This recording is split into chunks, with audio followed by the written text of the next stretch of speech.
બ્રાહ્મણ પુત્રને બાજુમાં બેસાડી અને જેવી તેવી ચેષ્ટાઓ જેવી તેવી વાતો એ બધી મંડી કરવા. આખરે તો ઋષિકુમાર પણ યુવાન હતો અને સંસારના ભાવ તો સહેજે પણ એના મનમાં હોય, તો એ એમાં આકર્ષિત થયો અને એમાં એને સારું લાગ્યું. પણ થયું શું, જ્યાં આ બેઠા છે ત્યાં જ દાસી આવીને ખબર આપ્યા મહારાજા પધારે છે. મહારાજા ઘોડા ઉપરથી ઉતરી ગયા, આવે એટલી જ વાત, અને આ રાણી હવે ગભરાણી, હવે શું કરવું? એટલે પેલા બ્રહ્મચારી હાવ ભોળો તે ગેલેરીમાં બાજુમાં જાજરૂમાં આ બ્રહ્મચારીને ધક્કો મારી દીધો અને પેલા પાઇપમાં નાખી દીધો. બ્રહ્મચારી જાજરૂમાં ઊંધે માથે ગયો, પાઇપ વાંકા ચૂકા હોય ને એમાં અટવાઈ ગયો ઊંધે માથે, અને એ કેટલાય વખતનો મળનો પાઇપ, મોઢામાં, નાકમાં, કાનમાં ચારે બાજુ મળ ભરાઈ ગયા. એટલો પીસાયો, ન ઉપર જઈ શકે, ન નીચે જઈ શકે, ન શ્વાસ લઈ શકે, માંડ જરા જરા શ્વાસ લેવાય, ખાલી જીવિત રહે એવી દશા. અને પેલો પોકાર કરે કે મેં મારા બાપનું માન્યું નહીં, હે ભગવાન હવે મને તમે બચાવો તો બચો. 2-5 દાડા થોડા દાડા આમ ગયા ને તો ઓલી બાઈ આવે પણ ત્યાં માલ જુએ નહીં કાંઈ, કારણ કે આ વચમાં હલવાયેલો બધું એના માથે ખડકાયેલું. એટલે બાઈ વિચાર કરે કે આમાં કોઈ જાતું નથી, બધા બંધ કરી દીધું, ઉપવાસ કરે છે. આ કેમ કાંઈ લોચો લબાચો કાંઈ નીચે આવતો નથી, હવે આનું શું છે? એટલે એને અંદર હાથ નાખ્યો બ્રહ્મચારીને જટા હાથમાં આવી. ત્યાં આને થયું કે આમાં કાંઈક છે, એટલે એને ખેંચ્યું. એ ખેંચ્યું ને ઓલો બ્રહ્મચારી નીકળ્યો, અને એ તો મૂંઝાણી કાઢે ભૂત પ્રેત કે શું. એ હજી વિચારે ના વિચારે ત્યાં તો બ્રહ્મચારીને ભલી છૂટી ઝંઝાળ. એ બહાર નીકળ્યો એવો મુઠ્ઠીઓ વાળીને ભાગ્યો. ગામને બહાર દૂર નદી, તળાવ, સરોવર જે છે એમાં જઈને કૂદીને નાવીને કેટલાય વખત સુધી માટી ઘસ કરીને કાઢ્યું. એ કદડો ધોઈને મરી ગયો બિચારો. જનક મહારાજને પૂછ્યું, મહારાજા જનક તો હા, હવે એ બ્રહ્મચારી કોઈ દિવસ ઓલી માયા નગરીમાં જાય? અરે જાતો હશે મહારાજ. એ બ્રહ્મચારી પાછો ગયો. શું મહારાજ આપ કહો છો પ્રભુ? હા, એ બ્રહ્મચારી પાછો થોડા દિવસ થયા અને પાછો ગયો, એ જ નગરીમાં, એ જ ગલીમાં, એ જ રાણી પાસે પાછો ગયો ને પાછી જ ઘટના એમ જ ઘટી, અને પાછો એને પાઇપમાં નાખ્યો, પાછો હલવાણો, પાછો નીકળ્યો, પાછો થોડા દિવસ થયા પાછો ગયો, પાછો એ જ ગલીમાં, એ જ રાણીએ બોલાવ્યો, પાછો ત્યાંથી એને પાયખાનામાં નાખ્યો, ઊંધે માથે લટક્યો, પાછો પેલા ખેંચ્યો અને પાછો નીકળ્યો, પાછો ભૂલ્યો, પાછો ગયો. પણ શું મહારાજ, આટલી બધી ભયંકરતામાંથી પસાર થયેલો એ બ્રહ્મચારી મૂર્ખ ને મૂઢ, અને તોય પાછો ફરીને ત્યાં જાય? તો કે હા ગયો ને. અષ્ટાવક્ર મહારાજ અને જનક મહારાજ સત્સંગ કરતા. અષ્ટાવક્ર મહારાજ ગુરુ અને જનક મહારાજ એમના શિષ્ય. સત્સંગ ચાલી રાખે. અષ્ટાવક્ર ગીતા પણ મળે છે. એમાં સત્સંગ કરતા અષ્ટાવક્ર મહારાજે, ઋષિએ જનક મહારાજને એક દિવસ કહ્યું, જનક સાંભળો, એક જંગલ હતું અને જંગલમાં એક ઋષિ રહેતા હતા. એ ઋષિને એક પુત્ર હતો, ઋષિપુત્ર જેમ જેમ મોટો થતો ગયો એમ બધા સંસ્કાર ઋષિપુત્રને આપતા હતા ઋષિ. પણ જેમ જેમ યુવાની આવવા માંડી એટલે સેજે ઋષિએ પેલા એમના પુત્રને કહ્યું, જો બેટા, આપણે જંગલમાં રહેનારા, ફળફૂલ ખાનારા, શાસ્ત્ર અધ્યયન વેદાધ્યયન કરવાવાળા, ઈશ્વરની ઉપાસના કરવાવાળા, આપણે તપસ્વી, આપણું આ જીવન છે ને એમાં આપણને પરમ આનંદ છે ને એ જ પરમ સત્ય છે. હા પિતાજી, એમાં કંઈ વાંધો નથી. પણ જો એક યાદ રાખજો, આ સામે દૂર એક માયાવી નગરી છે. એ માયાવી નગરીની તરફ ક્યારેય જતો નહીં, એ નગરીમાં પણ ક્યારેય જતો નહીં, એની સામું ક્યારેય જોતો નહીં, એના વિશે ક્યારેય વિચારતો નહીં, એ રસ્તો જ લેતો નહીં. વળી થોડા દિવસ થાય અને ઋષિ એને ચેતવે, આ બાજુ માયાવી નગરી છે, એ બાજુ તું ક્યારેય જતો જ નહીં, ભૂલે ચૂકે એ રસ્તે ચડી ગયો પાછો વળી જજે. આપણું ભલું જંગલને ભળી આપણી સાધના, પણ માયાવી નગરીમાં ક્યારેય પ્રવેશ કરતો નહીં. હવે રોજની નિષેધની વાત હંમેશા આકર્ષણ પેદા કરે. કોઈ પણ તમે બહુ જે વસ્તુ ના પાડો એ જોવાની એની ઈચ્છા થાય છે. એટલે ઘણા લોકો પોતાની પિક્ચર અને ફિલ્મ અને કોઈ પણ પ્રોડક્ટનો એનું તમારે બહુ એડવર્ટાઇઝ કરવી હોય ત્યારે જુદી રીતે કરે. એટલો બધો વિરોધ જગાવે ને કે કુતૂહલથી લોકો એ પુસ્તક કે એ ફિલ્મ કે બધું જુએ. આ બહુ જ ટેકનિક છે આજના બિઝનેસના જમાનામાં. ઋષિ તો ભલે ભોળે ભાવે કહેતા હતા મારો દીકરો બચી જાય માયાવી નગરીથી, એટલે પણ આમને રોજ કે ને એટલે એને નિષેધ હી આમંત્રણ હો ગયા, બસ. એટલે નિષેધ વિધાન થઈ જાય. બે નકાર એ હકાર પેદા કરે, ખબર છે? એટલે બે નકાર ભેળા થાય એટલે એક હકાર થાય. બે નેગેટિવિટી એક પોઝિટિવ કરે. તો પેલા ઋષિપુત્રને થાય કે મારો બાપ ના કેમ બહુ પાડે છે, શું છે એવું? જુવાની લોહી છે ને. તે એક દિવસે બાપુજીને પિતાજીને ખબર ન પડે એવી રીતે ચૂપચાપ પેલી માયાવી નગરી જોવા માટે નીકળી. ના પાડી પાડીને થાકી ગયા, પણ હવે જે ના પાડ્યું એનો જ મોહ થાય.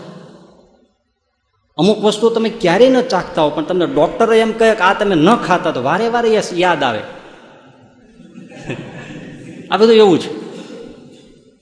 એટલે જ આપણે શાસ્ત્રોમાં એમ કહે છે કે શ્રીજી મહારાજ પણ સરસ વાક્યનો પ્રયોગ કર્યો છે, જે ગામ જવું ને એનું નામ જ શું પૂછ્યું. એટલે જે નથી રસ્તે જવું તો એનો નિષેધાત્મક રીતે પણ એનું સ્મરણ જ ન કરવું. વાત પૂરી થઈ ગઈ, પછી એને યાદ જ નહીં કરવાનું જુદી રીતે પણ. એટલે આ ઋષિપુત્ર એ માયાવી નગરીએ પહોંચી ગયો. જ્યાં પાસે સામે જાય ત્યારે ઓહો, તમે અચાનક ગામડામાં રહેનારો માણસ અને ન્યુયોર્કમાં કે દુબઈ જેવી સિટીમાં બેસી જાય, આ ઉતરી જાય ને એને જ્યાં ચાર આંખો થઈ જાય. ટીડડાની જેમ બધા પ્લેનો આવતા હોય ને જાતા હોય ને કાચના આખા મકાનો પાઘડી પડી જાય એટલા ઊંચા મહાલયો, અને એ બધા એવા ચાકા જેવા રસ્તાઓ ને સજધજ થઈને ફરનારા બધા નરનારીઓ બાળકો, કિલોલ કરતી નગરી. આ પેલો કે ઓહો, આવી સરસ નગરી અને મારો બાપ મારો દુશ્મન છે, તે મને આ જોવાની ના પાડે.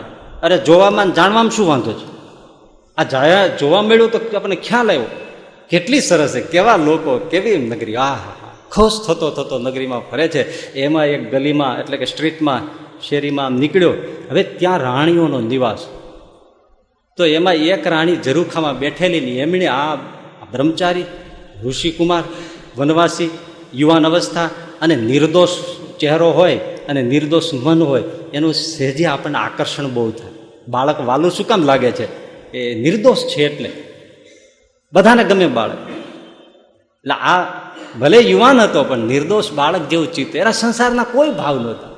અને યુવાન અવસ્થા હતી અને પેલી રાણી ઝરૂખામાં બેઠેલી, અને રાણીને મહેલે રાજા ક્યારેય પધારતો નહોતો, એટલે વિષયથી આકુળ વ્યાકુળ હતી. અને એમાં આ બ્રહ્મચારીને જોયો, એટલે એ બ્રહ્મચારીમાં મોહિત થઈ. એટલે તરત પેલી દાસીને કહ્યું કે તું પેલા બ્રહ્મચારીને બોલાવી લે. એટલે દાસી તરત દોડતી આવી, બ્રહ્મચારીને કહ્યું કે અમારા બાઈજી તમને બોલાવે છે, તમે ઉપર ચાલો. બ્રહ્મચારીને એમ કે અમારે કાંઈ ભોજન અમે ભૂખ લાગી છે, તો બ્રાહ્મણ સાધુ જાણીને ભોજન પૂજન કરવાનું હશે તો આપણે જવામાં કંઈ વાંધો રહે. નિર્દોષ બિચારો સાવ. એટલે તો પેલી દાસી તો રાણીના શયનખંડની અંદર પેલા બ્રહ્મચારીને મૂકીને દાસી નીકળી ગઈ. અને રાણી તો એ જ આશય હતો એનો, ખરાબ આશય જ હતો વિષય સંસારીનો. એટલે આમને બ્રાહ્મણ પુત્રને બાજુમાં બેસાડી અને જેવી તેવી ચેષ્ટાઓ જેવી તેવી વાતો એ બધી મંડી કરવા. આખરે તો ઋષિકુમાર પણ યુવાન હતો અને સંસારના ભાવ તો સહેજે પણ એના મનમાં હોય જ, કારણ કે એ ગ્રહસ્થાશ્રમમાં જ છે. તો એ એમાં આકર્ષિત થયો અને એમાં એને સારું લાગ્યું. પણ થયું શું?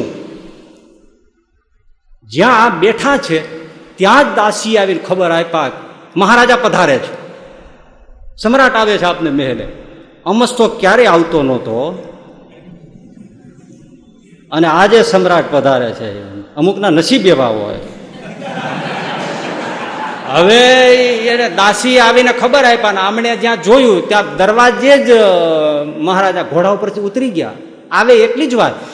અને આ રાણી હવે ગભરાણી, હવે શું કરવું? જો અહીંયા આવી જાય તો અમને બેયને રાય જેવડા ટુકડા કરીને કાપી નાખે. હવે કરવું શું? અને સ્વાર્થી માણસ હોય ને એ તમને પૂજા પણ કરે ને હત્યા પણ કરે. સ્વાર્થ સરતો હોય તો પૂજા પણ કરે, પગ પણ ચાટે, અને જો એનો સ્વાર્થ સરતો હોય તો હત્યા પણ કરી નાખે. એટલે હવે તો આને મોત આવી ગયું. એટલે પેલા બ્રહ્મચારી હાવ ભોળો, તે ગેલેરીમાં બાજુમાં એ જાજરું હતું. તે દિવસે કાંઈ એટેચડ બાથરૂમ વાળા કંઈ રૂમોની સગવડતા કાંઈ સમાજમાં નહોતી વિકસિત થઈ. એટલે તમને ખબર હોય તો એ એક બાથરૂમ જાજરું જેવી ઓરડી હોય અને એમાં વચ્ચે પાઇપ હોય. હવે બીજી ત્રીજે માળે હવેલી, એટલે એનો કેટલો લાંબો પાઇપ હોય અને છેક નીચે એ પાઇપ જાય, મોટું ભૂંગળું હોય, એટલે એમાં ઝાડા પેશાબ ને બધું જાય. એટલે પછી છેક જ્યાં નીચે પડે ત્યાં એ ચોકડી જેવું હોય અને ત્યાં ભંગી લોકો એને તમે જોયું છે ને ગામડામાં ઘણા વર્ષો પહેલાં જોયું છે ભંગી લોકો એ બધો કદડો છે એ ભરીને માથે ઉપાડીને લઈને સાફ કરે આ સિસ્ટમ. એટલે એવું જાજરૂ એ જાજરૂમાં આ બ્રહ્મચારીને ધક્કો મારી દીધો અને પેલા પાઇપમાં નાખી દીધો. એટલે પાઇપમાંથી નીકળી એને એમ કે આ નીકળી જાય એટલે ત્યાંથી ભાગી છૂટશે એટલે વાત પૂરી, કોઈને કંઈ ખબર પડશે નહીં. આ કોણ કહે છે? અષ્ટાવક્ર જનક મહારાજને કહે છે. એટલે પેલા પાઇપમાં જાજરૂના પાઇપમાં પેલા બ્રહ્મચારીને નાખી દીધો. બ્રહ્મચારી જાજરૂમાં ઊંધે માથે ગયો પણ હવે જતા જતા નીકળી ન ગયો. પાઇપ વાંકા ચૂકા હોય ને એમાં અટવાઈ ગયો ઊંધે માથે. અને એ કેટલાય વખતનો મળનો પાઇપ મોઢામાં, નાકમાં, કાનમાં ચારે બાજુ મળ ભરાઈ ગયા. એટલો પીસાયો, ન ઉપર જઈ શકે, ન નીચે જઈ શકે, ન શ્વાસ લઈ શકે. માંડ જરા જરા શ્વાસ લેવાય. મોઢામાં મળના ડૂચા એ કેટલાય 50 વર્ષના ભરી ગયા, ગંધ મારે એવા. મોઢામાં મળ, નાકમાં મળ, કાનમાં મળ.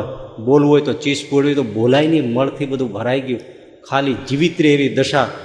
અને પેલો પોકાર કરે કે મેં મારા બાપનું માન્યું નહીં, મારો બાપ એ મારો ગુરુ, જે ગણો તે મેં એમ ન માન્યું એનું આ પરિણામ થયું. હે ભગવાન, હવે મને તમે બચાવો તો બચો. અને પુકાર કરે છે, પ્રભુ મને બચાવો, કોઈ પણ હિસાબે મને બચાવો, આમાં તો જીવું જતું નથી, આના કરતાં નરક કદાચ સારું છે. હવે આમાં મારે શું કરવું? મારી ભૂલ છે, મને બચાવો, મને બચાવો, પુકાર. એટલે રાણી તો પછી તો શું છે, એ તેના કામમાં વ્યસ્ત થઈ ગઈ. અને આ પાઇપ તો ક્યાંય ઉપરથી જોવે તો દેખાય નહીં ને, શું થયું કોને ખબર છે. અને કઈ પર્સનલ બાથરૂમ તો નહોતું, જાજરૂ ટોયલેટ. કેટલી રાણીઓ કેટલું એ બધા આવે, ઝાડા મૂત્ર કરે અને ઓલાને માથે પડે.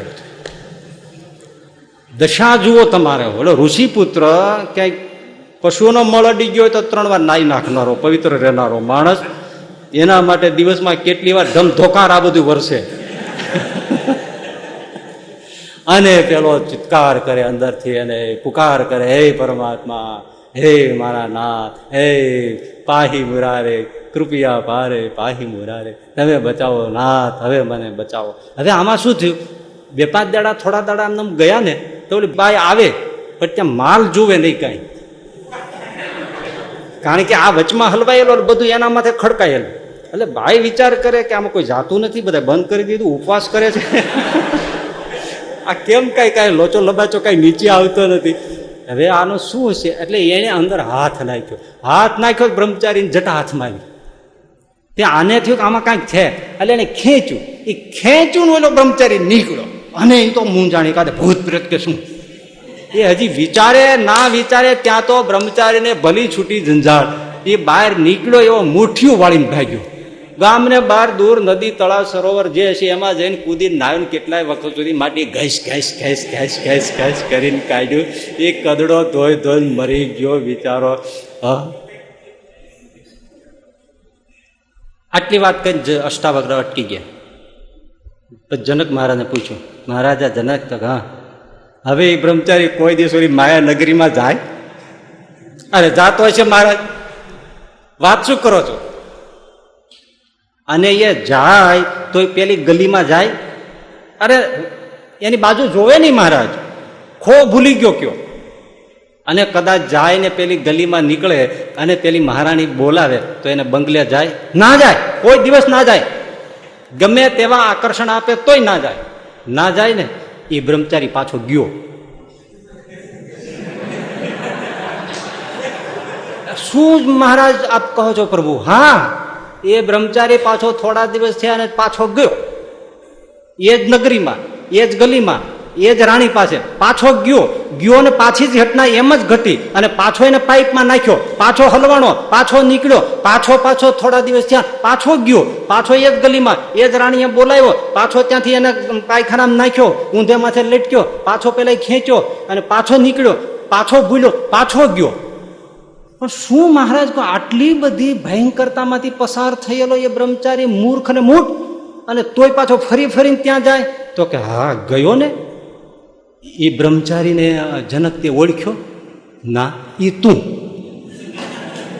અરે મહારાજ, શું વાત કરો? મતલબ હે જનક મહારાજ, આ જીવ એ સ્ત્રીમાં આસક્તિ થઈને વારે વારે માતાના ઉદરમાં ઊંધે મથે લટકે છે, અને પેલી ભંગી એટલે દાયણ પ્રસૂતા કરનારી નર્સ એને ખેંચી અને ગંદી નાલીમાંથી એને બહાર કાઢે છે. જ્યારે ગર્ભમાં હોય છે ત્યારે પુકાર કરે છે, હે ભગવાન, મને આમાંથી છોડાવો, હું તમને ક્યારેય નહીં ભૂલું, હું તમને ક્યારેય નહીં ભૂલું, હું તમને ક્યારેય નહીં ભૂલું, હું તમારી આજ્ઞા ભૂલી ગયો, તમારી ભજન ભૂલી ગયો, એટલે મારી આ દશા થઈ છે. હવે આ માર્ગે જોવે કે ચડે એ બીજો, મને આમાંથી મુક્ત કરો. ભગવાન એને મુક્ત કર્યો, પાછો ભૂલી ગયો, પાછો ફરીથી સ્ત્રીમાં આસક્ત, ફરીથી વિષયોમાં આસક્ત, ફરીથી પાછો એ જ જગ્યાએ જવું, ફરીથી જેમાં બંધાવાનું, ફરીથી માતાના ઉદરમાં જવાનું, ઊંધે મટે લટકવાનું, મળમૂત્રની ક્યારીમાં ઝૂલવાનું. 9 મહિના દાયણ એને ખેંચીને બહાર કાઢે, વળી પાછો નાહી ધોઈને સ્વસ્થ થાય, વળી પાછો જાય, વળી પાછો એ બાજુ, વળી પાછો નીકળે. આવી જ રીતે પુનરપી જનનમ પુનરપી મરણમ પુનરપી જનની જઠરે શયનમ. આ જીવના ગર્ભવાસની કથા છે.